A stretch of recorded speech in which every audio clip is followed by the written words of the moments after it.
Ángeles y demonios, por Dan Brown. Capítulo 101. Gunther Glick estaba sentado en el banco de una celda del cuartel de la Guardia Suiza rezando a todos los dioses que conocía. Por favor, que esto no sea un sueño. Había sido la exclusiva de su vida, de la vida de cualquiera. Todos los reporteros del mundo desearían estar en su lugar en ese mismo instante. «Estás despierto», se dijo, «y eres una estrella. Ahora mismo Dan Rather, el archifamoso presentador, está llorando». Macri estaba a su lado todavía algo aturdida.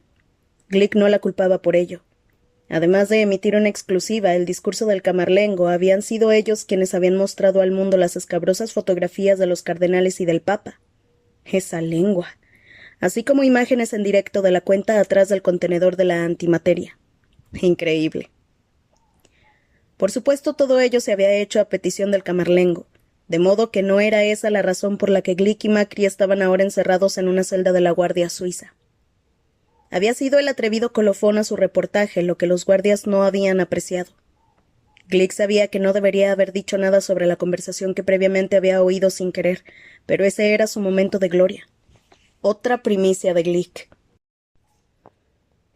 «El samaritano de la 11ª hora», gruñó Macri a su lado, en absoluto impresionada. Él sonrió. «Brillante, ¿no te parece? Brillantemente estúpido». «Está celosa», concluyó él. Poco después del discurso del camarlengo, Glick había vuelto a encontrarse, por casualidad, en el lugar indicado y en el momento oportuno, y había podido oír cómo Rocher daba nuevas órdenes a sus hombres. Al parecer había recibido una llamada de un misterioso individuo que poseía una importante información sobre la crisis que las ocupaba. El capitán había hablado de ese hombre como si pudiera ayudarlos, y había avisado a sus guardias de su inminente llegada. Aunque esa información era privada, Glick había actuado tal y como lo habría hecho cualquier otro periodista. Sin honor. Había buscado un obscuro rincón, le había ordenado a Macri que encendiera la cámara y había dado la noticia. Espeluznantes novedades en la ciudad de Dios, había anunciado con los ojos entornados para aumentar el dramatismo. A continuación había contado que un misterioso visitante estaba a punto de llegar a la ciudad del Vaticano para salvar la situación. El samaritano de la 11ª hora, lo había llamado Glick, un nombre perfecto para el hombre sin rostro que llevaría a cabo una buena acción en el último momento. Las otras cadenas se habían hecho eco del pegadizo apodo, y Glick había quedado inmortalizado de nuevo. «Soy brillante», murmuró para sí. Peter Jennings acaba de tirarse de un puente. Por supuesto, Glick no había dejado la cosa ahí. Aprovechando que tenía la atención de todo el mundo, no se le había ocurrido nada más que añadir elementos de su propia teoría conspirativa. Brillante, absolutamente brillante. «Nos has jodido», dijo Macri. «Del todo». «¿Qué quieres decir? He estado genial». Ella se le quedó mirando. ¿El expresidente George Bush un Illuminatus? Glick sonrió. ¿Acaso no era obvio? Era bien sabido que Bush era un masón de grado 33, y que durante un mandato como director de la CIA, la agencia cerró su investigación sobre los Illuminati por falta de pruebas. Además, estaban todos esos discursos sobre 1000 puntos de luz y un nuevo orden mundial. Estaba claro que se trataba de un Illuminatus. ¿Y lo del CERN? Lo reprendió Macri. Mañana tendrás una larga cola de abogados llamando a tu puerta. ¿El CERN? ¡Oh, vamos! Pero sí es obvio, piensa en ello. Los Illuminati desaparecen de la faz de la Tierra en la década de 1050, y precisamente en esa época se funda el CERN, un auténtico paraíso para las mentes más ilustradas del planeta. Obtienen fondos privados a tutiplén, crean un arma que puede destruir la Iglesia, y la pierden. ¿Y vas y le dices al mundo que el CERN es la nueva base de operaciones de los Illuminati? Claro que sí. Las hermandades no desaparecen así como así. Los Illuminati debieron de ir a parar a algún sitio. El CERN es el lugar perfecto para ocultarse. No estoy diciendo de que toda la gente que trabaja allí sea Illuminati. Seguramente es más bien como una gran logia masónica. La mayoría son inocentes, pero los escalones superiores. ¿Has oído hablar de la difamación, Glick? ¿De responsabilidad? ¿Y tú has oído hablar de auténtico periodismo? ¿Periodismo? Pero si todas esas estupideces te las has sacado de la manga. Debería haber apagado la cámara. ¿Y a qué venía esa estupidez sobre el logotipo corporativo del CERN? ¿Simbología satánica? ¿Es que has perdido la cabeza? Él sonrió. Sin duda Macri estaba celosa. Lo del logo había sido su golpe más brillante. Desde el discurso del Camarlengo, todas las cadenas habían estado hablando del CERN y la antimateria, algunas con el logotipo del CERN de fondo. Parecía un logo convencional, dos círculos superpuestos que representaban dos aceleradores de partículas, con 5 líneas tangenciales a modo de tubos de inyección de partículas. Todo el mundo lo había visto, pero había sido Glick, que tenía algo de simbólogo, quien había advertido la simbología de los Illuminati que se ocultaba en él. «Tú no eres simbólogo», lo reprendió Macri. «No eres más que un periodista con una flor en el culo. Deberías haber dejado las cuestiones de simbología a ese tipo de Harvard». «Al tipo de Harvard esto se le ha escapado», repuso él. «El significado Illuminatus de ese logotipo es obvio». Glick se sentía pletórico. Aunque el CERN tenía docenas de aceleradores, su logo mostraba únicamente 2. 2 es el número de los Illuminati para la dualidad. Aunque la mayoría de los aceleradores solo tenían un tubo de inyección, el logo mostraba 5. 5 es el número para el pentágono de los Illuminati. Entonces llegó el golpe más brillante de todos. Glick señaló que las líneas y los círculos formaban claramente un número 6. Y que cuando giraba, el logotipo aparecía otro, y luego otro más. El logo contenía 3 números 6. 666, el número del diablo, la marca de la bestia. Glick era un genio. Macri tenía ganas de golpearlo. El periodista sabía que los celos se le pasarían. Glick tenía ahora otra cosa en la cabeza. Si el CERN era la base de operaciones de los Illuminati, ¿sería allí donde guardarían su famoso diamante? Había leído sobre él en Internet. Un diamante sin mácula, nacido a partir de los antiguos elementos con tal perfección que quienes lo veían no podían más que maravillarse. Se preguntó si el paradero secreto del diamante de los Illuminati sería otro misterio que esa noche conseguiría revelar. Capítulo 102. Piazza Navona, fuente de los 4 ríos. Las noches romanas como las del desierto pueden ser sorprendentemente frescas, incluso tras un día cálido. Al llegar a la Piazza Navona, Landon empezó a sentir frío y decidió ponerse la americana. Parecido al lejano ruido de fondo del tráfico, una cacofonía de noticias televisivas resonaba por toda la ciudad. Consultó la hora. 15 minutos. Agradecía tener unos momentos de tranquilidad. La piazza estaba desierta. La magistral fuente de Bernini refulgía ante él como por arte de magia. Iluminada desde abajo por unos focos subacuáticos, una mágica neblina se elevaba por encima de la espumeante charca. Landon notó que el aire estaba cargado de electricidad. La cualidad más arrebatadora de la fuente era su altura. El cuerpo central medía más de 6 metros de altura.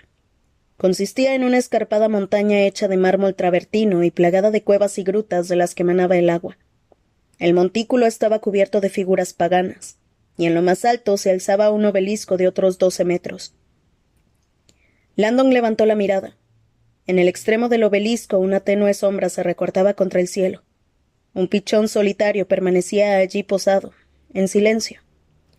Una cruz, pensó el profesor, todavía sorprendido por la disposición de los indicadores. La fuente de los 4 ríos de Bernini era el último altar de la ciencia. Hacia unas pocas horas, Landon se encontraba en el panteón convencido de que el sendero de la iluminación ya no existía y que nunca llegaría hasta allí. Craso error. De hecho, la totalidad del sendero estaba intacta.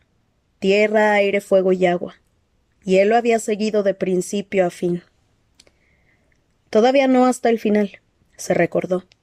El sendero tenía 5 paradas, no 4.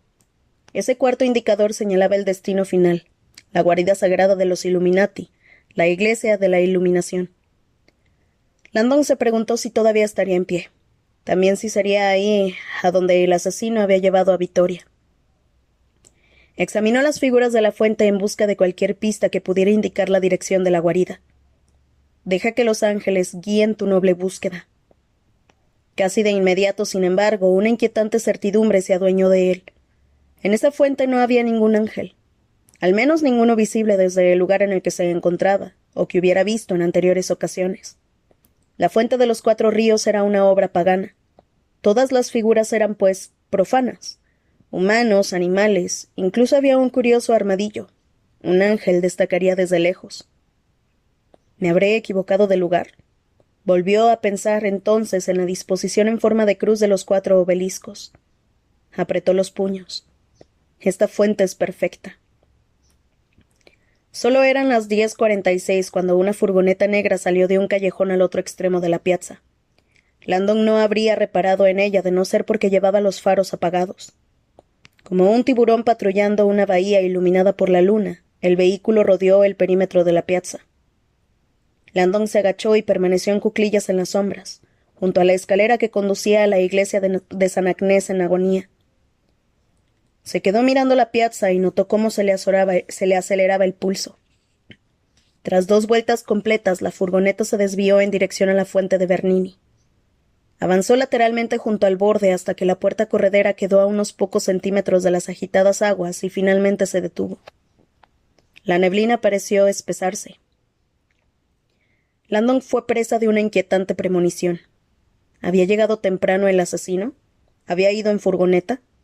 Habría preferido que el asesino escoltara a su última víctima a través de la piazza a pie, como había hecho en la plaza de San Pedro, ofreciéndole así la posibilidad de dispararle. Si había llegado en furgoneta, las reglas habían cambiado. De repente la puerta corredera del vehículo se abrió. En su interior un hombre desnudo yacía en el suelo, retorcido por el dolor. Estaba envuelto en metros de pesadas cadenas. Forcejeaba contra los eslabones de hierro, pero eran demasiado resistentes. Uno de los eslabones le dividían en 2 la boca, como si fuera un bocado de caballo, y sofocaba sus gritos de auxilio. Fue entonces cuando Landon vio la segunda figura que se movía detrás del prisionero en la obscuridad, aparentemente ocupada con los últimos preparativos. Landon supo que solo disponía de unos segundos para actuar. Tras tomar la pistola, se quitó la chaqueta y la dejó en el suelo. No quería la incomodidad añadida de una americana de tweed, ni tenía intención de permitir que el diagrama de Galileo se acercara al agua. El documento se quedaría allí, seguro y seco. Avanzó con sigilo hacia la derecha. Tras rodear el perímetro de la fuente, llegó directamente frente a la furgoneta. La enorme pieza central de la fuente le tapaba la visión. Entonces corrió directamente hacia ella, esperando que el fragor del agua amortiguara el ruido de sus pasos. Cuando llegó a la fuente, trepó por el borde y se metió en el espumeante estanque. El agua le llegaba por la cintura y estaba helada. Apretó los dientes y avanzó lentamente. El fondo era resbaladizo, doblemente peligroso por el estrato de monedas que la gente arrojaba para conjurar la buena suerte. El profesor intuyó que iba a necesitar algo más que buena suerte. Mientras se abría paso entre la neblina que lo rodeaba, se preguntó si la mano con la que sujetaba la pistola temblaba a causa del frío o del miedo. Cuando llegó al cuerpo central de la fuente, torció a la izquierda. Avanzaba con dificultad sujetándose a las estatuas de mármol. Escondido tras la gigantesca figura de un caballo, echó un vistazo. La furgoneta se encontraba a unos 5 metros. El asesino estaba de cuclillas en su interior, con las manos sobre el cuerpo, cubierto de cadenas del cardenal, dispuesto a arrojarlo a la fuente por la puerta abierta. Con el agua por la cintura, Robert Landon levantó la pistola y emergió de la neblina como un vaquero acuático en su última tentativa. «No se mueva», dijo con voz más firme que la mano que sujetaba el arma. El asesino levantó la mirada. Por un momento pareció confuso, como si hubiera visto a un fantasma. Luego torció los labios hasta formar una diabólica sonrisa. Levantó los brazos en señal de rendición. «Como usted diga. Salga de la furgoneta. Está mojado. He llegado temprano. Estoy impaciente por regresar junto a mi trofeo». Landon le apuntó con la pistola. «No vacilaré en disparar». «Ya lo ha hecho». Landon sintió que su dedo aumentaba la presión sobre el gatillo. El cardenal yacía ahora inmóvil. Parecía agotado, moribundo. «Desátelo. Olvídese de él. Ha venido por la mujer. No disimule». Landon reprimió el impulso de terminar con aquel hombre allí mismo. «¿Dónde está?» «A salvo, esperando mi regreso». «Está viva. Todavía había esperanza». «¿En la iglesia de la Iluminación?» El asesino sonrió. «Nunca la encontrará». Landon no se lo podía creer. La guarida todavía sigue en pie. Alzó aún más la pistola. «¿Dónde?» «Su emplazamiento ha permanecido en secreto durante siglos. Ni siquiera yo lo he sabido hasta hace poco. Prefiero morir antes que traicionar la confianza que han depositado en mí. Puedo encontrarla sin su ayuda. Un pensamiento arrogante. Landon señaló la fuente. ¿He llegado hasta aquí? Muchos lo han hecho. El tramo final es el más difícil. El profesor se acercó a él con paso vacilante. El asesino parecía sorprendentemente tranquilo, acuclillado en la parte trasera de la furgoneta con los brazos en alto. Landon le apuntó al pecho y se preguntó si no debería disparar y terminar con él de una vez. No. Sabe dónde está Victoria. Sabe dónde está la antimateria. Necesito esa información. Desde la obscuridad de la furgoneta, el asesino miró fijamente a Landon y no pudo evitar sentir por él una regocijante lástima. El tipo era valiente, lo había demostrado, pero también inexperto. Eso, también lo había demostrado. El valor sin experiencia era suicida. Había reglas de supervivencia, reglas antiguas, y el profesor las estaba rompiendo todas. Tenía una ventaja, el elemento sorpresa, pero lo ha desaprovechado. El hombre permanecía indeciso. Seguramente esperaba refuerzos, o quizá que un descuido del asesino le revelara la información que necesitaba. Nunca interrogues a tu presa antes de utilizarla. Un enemigo acorralado es un enemigo mortal. El estadounidense seguía hablando, sondeándolo, tanteándolo. El asesino estuvo a punto de echarse a reír. Esto no es una película de Hollywood. No hay largas discusiones a punta de pistola antes del tiroteo final. Esto es el final. Ahora. Sin dejar de mantener en todo momento el contacto visual, palpó disimuladamente el techo de la furgoneta hasta encontrar lo que buscaba. Con la mirada fija al frente, se aferró a ello. Y entonces actuó. Landon no se lo esperaba. Por un instante creyó que las leyes de la física habían dejado de existir. El asesino pareció colgar del aire ingrávido al tiempo que extendía las piernas y de una patada en el costado tiraba al cardenal encadenado por la puerta. El hombre cayó pesadamente al agua y empapó por completo a Landon. Con la cara mojada, éste advirtió demasiado tarde lo que había pasado. El asesino se había agarrado a una de las barras antivuelco de la furgoneta y la había utilizado para impulsarse hacia adelante. Ahora volaba hacia él entre la espuma con los pies por delante. Apretó el gatillo y el silenciador resonó. La bala atravesó el dedo gordo del pie izquierdo del asesino. Un instante después, Landon notó que las suelas impactaban en su pecho, empujándolo hacia atrás. Los dos hombres cayeron al agua. Al sumergirse en el agua helada, lo primero que sintió Landon fue dolor. Luego llegó el instinto de supervivencia. Se dio cuenta de que ya no tenía el arma. Se le había caído. Sumergiéndose, palpó el fondo viscoso. Sus manos tomaron algo metálico. Un puñado de monedas. Las dejó caer. Abrió los ojos e inspeccionó el reluciente fondo de la pila. El agua se agitaba a su alrededor como si fuera una especie de jacuzzi helado. Aunque necesitaba salir a la superficie para respirar, el miedo lo mantenía bajo el agua, en movimiento. No sabía de dónde podía venir el siguiente ataque. Tenía que encontrar la pistola. Siguió palpando el fondo desesperadamente. La ventaja es tuya, se dijo. Estás en tu elemento. Incluso enfundado en un jersey de cuello alto, Landon era un nadador experto. El agua es tu elemento. Cuando sus dedos volvieron a tocar algo metálico, pensó que su suerte había cambiado. El objeto que ahora tenía en la mano no era un puñado de monedas. Lo agarró con fuerza y tiró de él, pero al hacerlo fue su cuerpo el que se deslizó en el agua. El objeto permaneció inmóvil.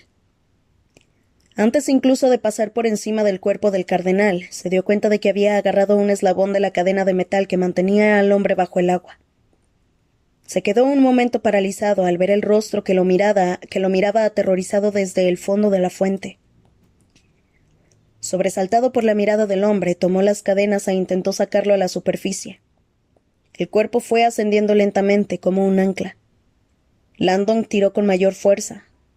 Cuando la cabeza del cardenal salió por fin a la superficie, el anciano tomó varias bocanadas de aire desesperadas.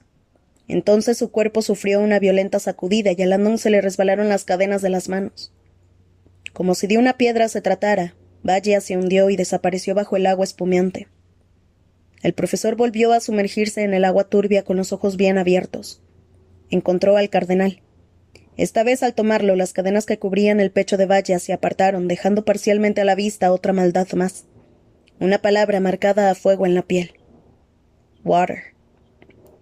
Un instante después, 2 botas aparecieron ante él. De una de ellas manaba sangre. Capítulo 103. Como jugador de waterpolo, Robert Landon se había visto involucrado en numerosas peleas bajo el agua. El competitivo salvajismo que se libraba bajo la superficie de la piscina, lejos de la mirada de los árbitros, podía rivalizar con el más feo combate de lucha libre. Landon había sido pateado, arañado, inmovilizado y en una oportunidad incluso mordido por un frustrado defensa al que no dejaba de esquivar una y otra vez. Ahora, sin embargo, bajo las heladas aguas de la fuente de Bernini, tuvo claro que se encontraba lejos de la piscina de Harvard. No estaba luchando para ganar un partido, sino por seguir con vida. Era la segunda vez que se enfrentaban. Allí no había árbitros ni revanchas. Los brazos del asesino empujaban su rostro contra el fondo de la fuente con una fuerza que dejaba bien clara su intención homicida. Instintivamente Landon giró sobre sí como un torpedo. «Suéltate». Pero su atacante volvió a apresarlo. Disfrutaba de una ventaja que ningún defensa de waterpolo tenía. Ambos pies bien plantados en el suelo. Forcejeó e intentó ponerse él también en pie. El asesino parecía ejercer mayor fuerza con uno de los brazos, pero seguía sujetándolo fuertemente. Fue entonces cuando Landon supo que no conseguiría levantarse. De modo que hizo lo único que podía hacer. Dejó de intentar salir a la superficie. Si no puedes ir al norte, ve al oeste. Haciendo acopio de sus últimas fuerzas, dio una brazada e impulsó su cuerpo hacia adelante. El repentino cambio de dirección pareció tomar desprevenido al asesino. El movimiento de Landon arrastró lateralmente a su captor, desequilibrándolo. El profesor dio entonces otra brazada. Fue como si una cuerda de remolque se hubiera roto. De los pulmones nadó. De repente Landon quedó libre y, expulsando el aire retenido en los pulmones, nadó hacia la superficie. Solo pudo tomar una bocanada de aire. Con una fuerza aplastante, el asesino colocó las palmas de las manos sobre sus hombros y volvió a sumergirlo, haciendo presión con todo su cuerpo. Landon intentó mantener los pies en el suelo, pero el asesino se lo impidió con la pierna. Volvía a estar bajo el agua. Los músculos le ardían de tanto forcejear. Esa vez sus maniobras fueron en vano. A través del agua burbujeante buscó la pistola en el fondo de la fuente. Todo se veía borroso. Allí la densidad de las burbujas era mayor. De repente vio una luz cegadora mientras el asesino lo empujaba todavía más al fondo. Era un foco atornillado al suelo de la fuente. Extendió el brazo y lo agarró. Estaba caliente. Intentó liberarse tirando de él, pero el artilugio estaba sujeto con unas bisagras y giró en su mano, haciéndole perder el punto de apoyo. El asesino lo empujó aún más al fondo. Fue entonces cuando Landon lo vio. Asomado por entre las monedas justo enfrente de él, un cilindro negro y alargado. El silenciador de la pistola de Olivetti. Extendió el brazo para tomarlo, pero cuando sus dedos rodearon el cilindro se dio cuenta de que no era metálico, sino de plástico. Al tirar atrajo hacia sí una manguera de plástico flexible como una flácida serpiente. Debía de medir medio metro de largo y de su extremo salía un chorro de burbujas. Landon no había encontrado la pistola. Se trataba de una de las muchas e inofensivas espumanti de la fuente, las mangueras que producían las burbujas. A pocos metros el cardenal Valle sintió que el alma empezaba a abandonar su cuerpo. Aunque llevaba preparándose toda la vida para ese momento, nunca habría imaginado que el final sería así. Su envoltorio físico agonizaba, quemado, magullado y sumergido bajo el agua por un peso inamovible. Se recordó que ese sufrimiento no era nada comparado con lo que había tenido que soportar Jesús. Murió por mis pecados. Vaya podía oír la pelea que tenía lugar a su lado. No lo soportaba. Su captor iba a acabar con otra vida más. El hombre de la mirada amable. El hombre que había intentado ayudarlo. El dolor iba en aumento y el cardenal, tumbado boca arriba, se quedó mirando fijamente el cielo negro a través del agua. Por un instante le pareció ver las estrellas. Había llegado el momento. Dejando de lado todos sus miedos y sus dudas, Valle abrió la boca y exhaló el que sería su último suspiro. Observó cómo su espíritu borboteaba hacia el cielo en un estallido de burbujas transparentes. Luego boqueó y el agua penetró en su interior como gélidos puñales que se le clavaban en los costados. El dolor solo duró unos pocos segundos. Finalmente, paz. El asesino ignoró el intenso dolor que sentía en el pie y se concentró en ahogar al estadounidense, a quien mantenía sujeto bajo las agitadas aguas. Hasta el final. Aumentó la presión. Esta vez Robert Landon no sobreviviría. Tal y como había esperado, el forcejeo de su víctima era cada vez más y más débil. De repente el cuerpo de Landon se volvió rígido y empezó a agitarse violentamente. Sí, pensó el asesino. Las convulsiones, cuando el agua llega a los pulmones. Sabía que durarían unos 5 segundos. Duraron 6. Luego, tal y como había esperado, su víctima se quedó repentinamente flácida, como un gran globo deshinchado. Robert Landon perdió las fuerzas. Todo había terminado. El asesino lo mantuvo sujeto otros 30 segundos para que el agua inundara todo el tejido pulmonar, hasta que notó cómo el cuerpo empezaba a hundirse por sí solo. Finalmente lo soltó. Los medios de comunicación se encontrarían con una sorpresa doble en la fuente de los 4 ríos. El asesino maldijo cuando salió de la fuente y vio la herida de su pie. La punta de la bota estaba destrozada y le faltaba una parte del dedo gordo. Enojado por su propio descuido, arrancó el dobladillo de la pernera del pantalón y metió la tela en el agujero de la bota. Sintió una punzada de dolor. Apretó los puños y metió la tela más adentro. La hemorragia fue disminuyendo hasta no ser más que un cosquilleo. El asesino subió entonces a la furgoneta y concentró sus pensamientos en el placer que le esperaba. Su trabajo en Roma había terminado. Y sabía perfectamente que calmaría su malestar. Tenía a Vittoria Vetra atada, esperándolo. A pesar de estar helado y mojado, notó que le sobrevenía una erección. Me he ganado mi recompensa. Al otro lado de la ciudad, Vittoria se despertó dolorida. Estaba tumbada boca arriba y sentía todos los músculos entumecidos, tirantes, crispados. Los brazos le dolían. Al intentar moverse notó unos espasmos en los hombros. Tardó un momento en comprender que tenía las manos atadas a la espalda. Al principio se sintió confusa. ¿Acaso estoy soñando? Pero cuando intentó levantar la cabeza, el dolor en la nuca la dejó bien claro que estaba despierta. La confusión se transformó en miedo e inspeccionó el lugar en el que se hallaba. Se trataba de una austera habitación de piedra, amplia y bien amueblada, e iluminada con antorchas, una especie de antigua sala de reuniones. Cerca de ella pudo ver unos anticuados bancos dispuestos en círculo. Sintió una fría brisa en la piel. Observó entonces que a escasa distancia había un balcón con las puertas abiertas. A través de las rendijas de la balaustrada, a Vittoria le pareció ver el Vaticano. Capítulo 104. Robert Landon yacía sobre un lecho de monedas en el fondo de la fuente de los 4 ríos. Todavía tenía la boca alrededor del extremo de la manguera de plástico. El aire con el que el espumante producía las burbujas de la fuente estaba contaminado por el bombeo, y le ardía la garganta. Pero no se quejaba. Estaba vivo. No estaba seguro de hasta qué punto había sido buena su interpretación de un hombre ahogándose, pero tras haberse pasado toda la vida vinculado de un modo u otro al agua, Landon había oído numerosas historias. Lo había hecho lo mejor que había podido. Hacia el final incluso había expulsado todo el aire de los pulmones y había dejado de respirar para que su masa muscular lastrara su cuerpo hasta el fondo. Afortunadamente el asesino se lo había tragado y lo había soltado. Luego Landon esperó todo el tiempo que pudo en el fondo de la fuente. Estaba a punto de ahogarse. Se preguntó si el asesino todavía estaría allí. Aspiró aire del tubo una vez más. Luego lo soltó y nadó bajo el agua hasta llegar al cuerpo central. Silenciosamente subió a la superficie entre las sombras de las enormes figuras de mármol. La furgoneta ya no estaba. Eso era todo cuanto necesitaba ver. Tras aspirar una larga bocanada de aire fresco, se dirigió al lugar en el que había hundido el cardenal Baggio. Landon sabía que ya debía de estar inconsciente y que las posibilidades de reanimarlo eran escasas, pero debía intentarlo. Cuando encontró su cuerpo, plantó ambos pies a cada lado, extendió los brazos, agarró las cadenas que envolvían el cuerpo del cardenal y tiró de ellas. Cuando el anciano salió a la superficie, Landon pudo ver que tenía los ojos salidos y vueltos hacia arriba. No era una buena señal. No respiraba ni tenía pulso. Consciente de que no podría levantar el cuerpo por encima del borde de la fuente, arrastró al cardenal Baggio por el agua hasta el hueco que había bajo el montículo central del mármol. Allí el agua era menos profunda y había una saliente inclinada. Landon intentó depositar el cuerpo desnudo sobre el saliente.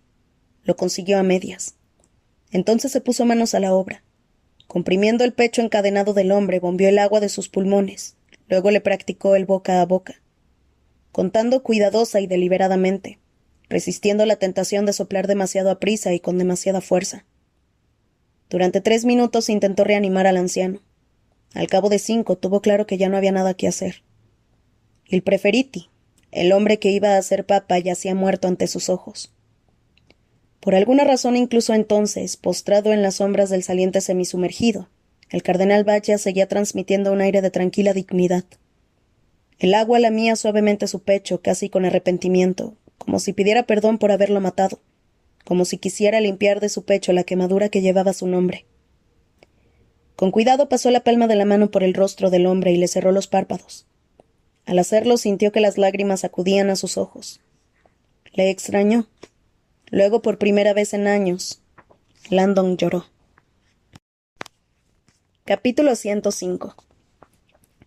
Robert Landon dejó el cadáver del cardenal en el agua y poco a poco las emociones que lo abrumaban se fueron disipando. Agotado y solo creyó estar a punto de derrumbarse. En vez de eso, sin embargo, sintió que una nueva compulsión hacía en su interior, innegable y frenética. Notó cómo sus músculos se fortalecían con inesperada energía, e ignorando el dolor de su corazón, su mente dejó a un lado el pasado y se concentró en la desesperada tarea que tenía por delante: encontrar la guarida de los Illuminati y ayudar a Vittoria.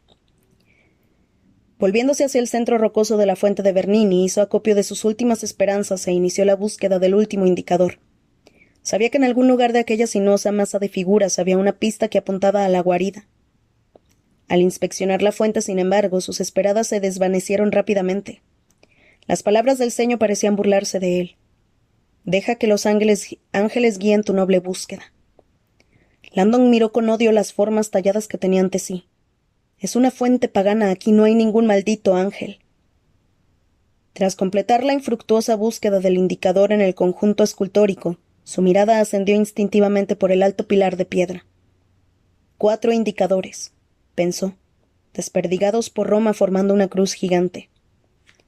Mientras examinaba los jeroglíficos que decoraban el monolito, se preguntó si quizás se trataría de una pista oculta en un símbolo egipcio.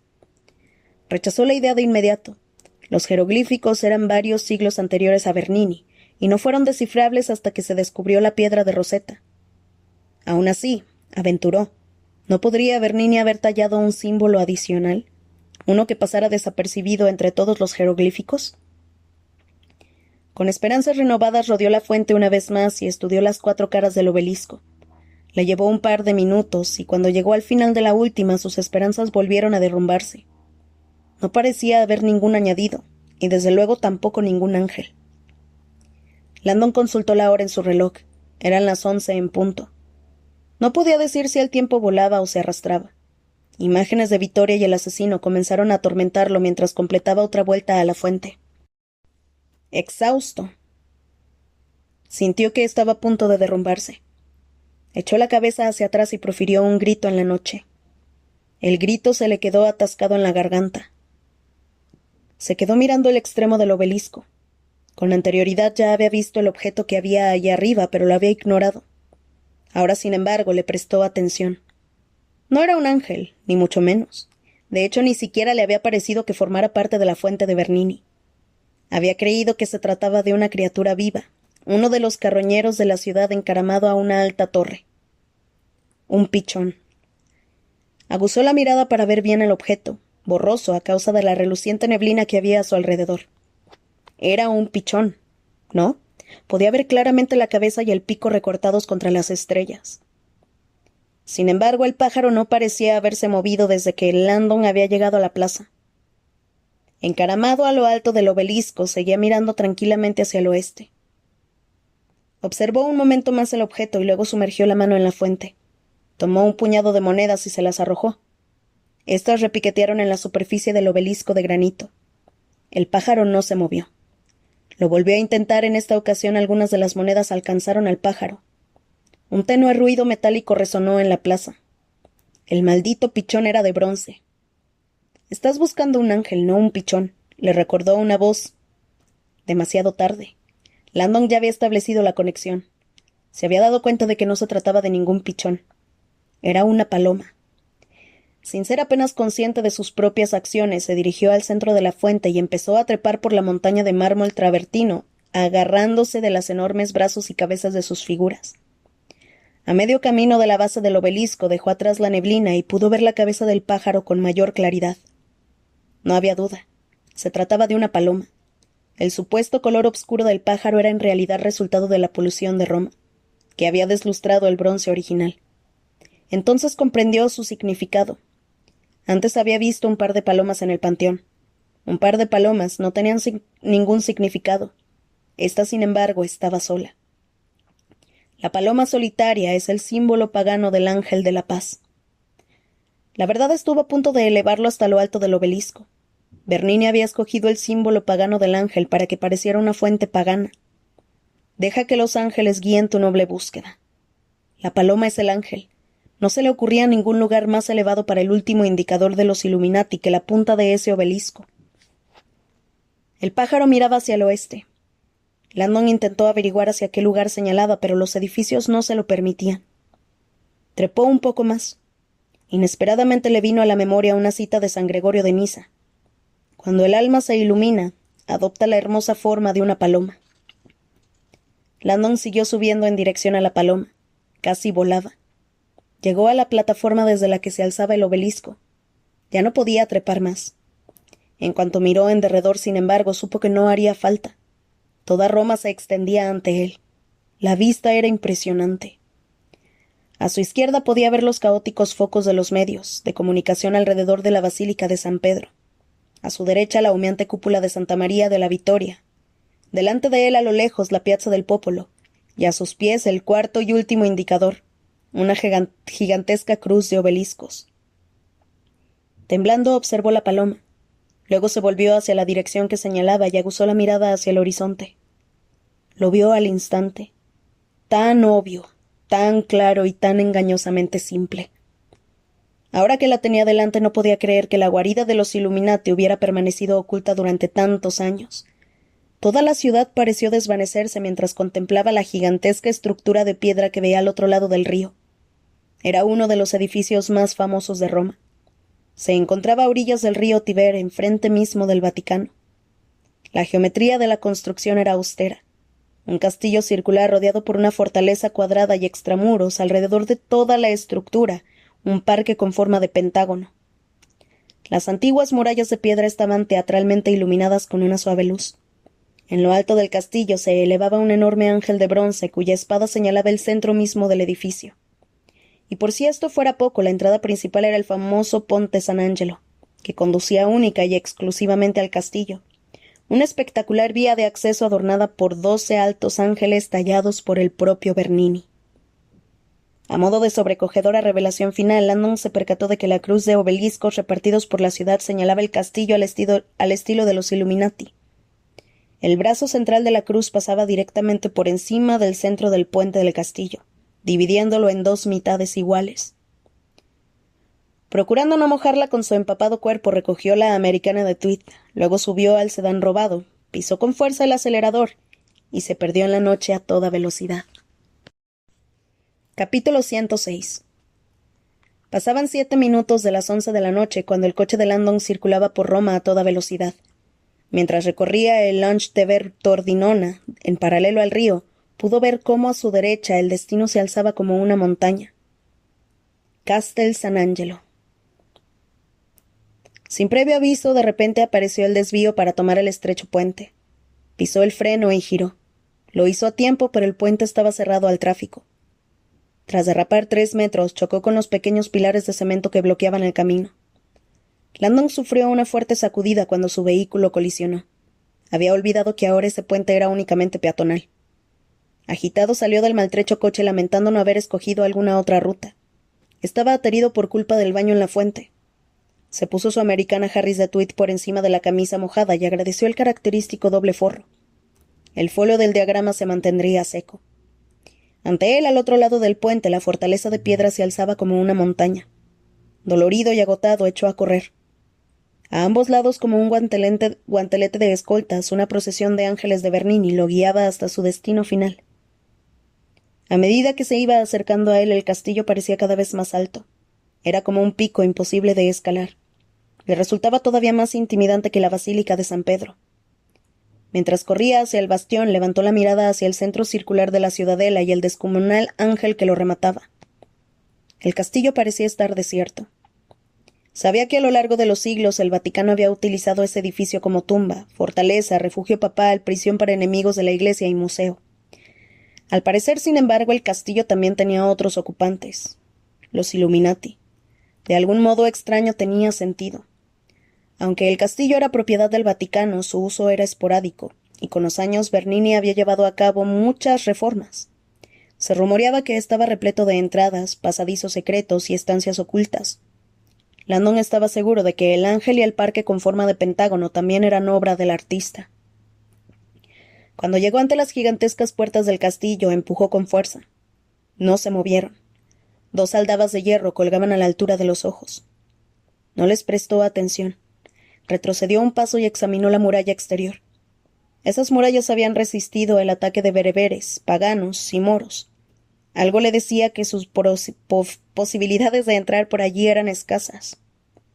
Vittoria, pensó, ¿estás allí dentro? Landon empezó a recorrer el perímetro de la muralla exterior. Tiene que haber otra entrada. Al rodear el segundo baluarte en dirección al oeste, llegó casi sin resuello a una pequeña zona de aparcamiento que había junto al Lungo Tevere. Allí encontró una segunda entrada al castillo, un puente levadizo, subido y cerrado. Volvió a levantar la mirada. Las únicas luces del castillo eran los focos que iluminaban la fachada exterior.